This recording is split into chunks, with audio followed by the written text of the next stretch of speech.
Hi, Rebecca. Hi, thanks for having me. Oh, thanks for making art. Thanks everybody for making art. So this is youth.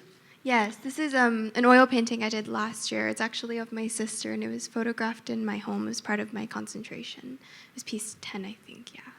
So you photographed it and then you painted it? Yeah, I personally prefer to work more traditionally. I can't do digital artwork because I just conceptually, it's just a struggle for me.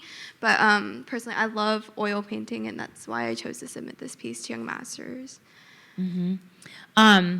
It's also very mysterious where we're not sure why. Maybe this is a game, or maybe something awful is happening. Well, personally, I love working with narrative work. I was inspired by Borremans. He had an exhibition here, I think, last year in the spring, and the ambiguity that I see in narrative work, I find it very intriguing because on a daily basis, I consider myself a very cheerful person, and the fact that my work is so dark challenges me emotionally.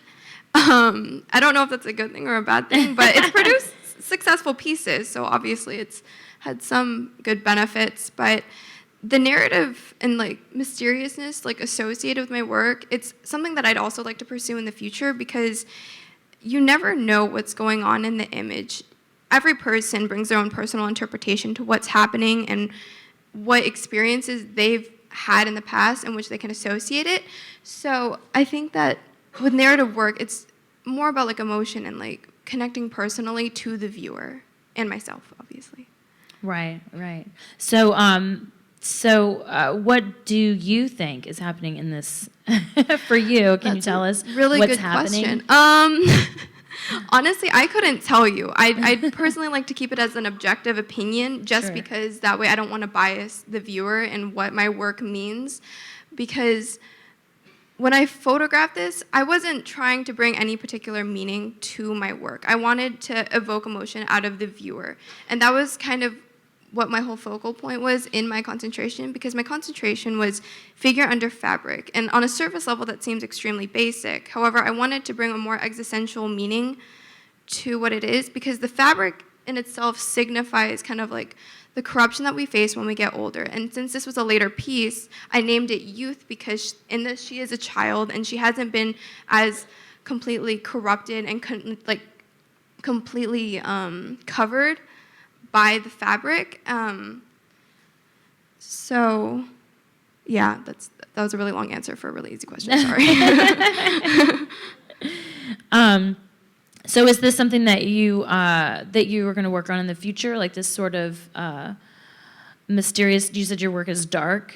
Yeah, I think it's intriguing. So I definitely want to pursue that in the future. And I also want to keep incorporating fabric into my work. That's something that I really enjoy doing, just because its fluidity is just really interesting. There's so many patterns and folds and things that you can do with fabric. So yes, to both. Yeah.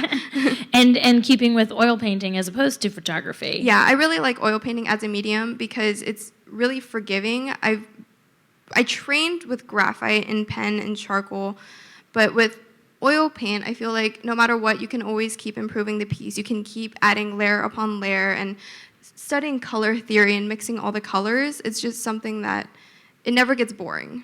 Mm-hmm. Yeah. Yeah, and this particular piece, there's a kind of a lack of color. There's not. Mm-hmm. It's a plain fabric. Yeah. Is that the white on white with the fabric? I wanted to explore the different colors because it's not just a white wall and it's not just white fabric. There are so many different colors that you can see in the shadows, in the folds, and based on the lighting that I did. So I didn't want to just paint it white. That wouldn't have challenged me technically in any way. Yeah. So. I see. Yeah. Great. Well, so are you headed off to college and to do more studio art and that sort of thing? Well, I'm also like Ani. I'm heading to be an engineer, but hopefully I'd like to keep it with me because when I was younger, I did a lot of art and I took a break for a while. But after a while, you start to miss it and you want to reincorporate it back into your life. Yeah, absolutely. So, great. Well, thank you so much. Thank you.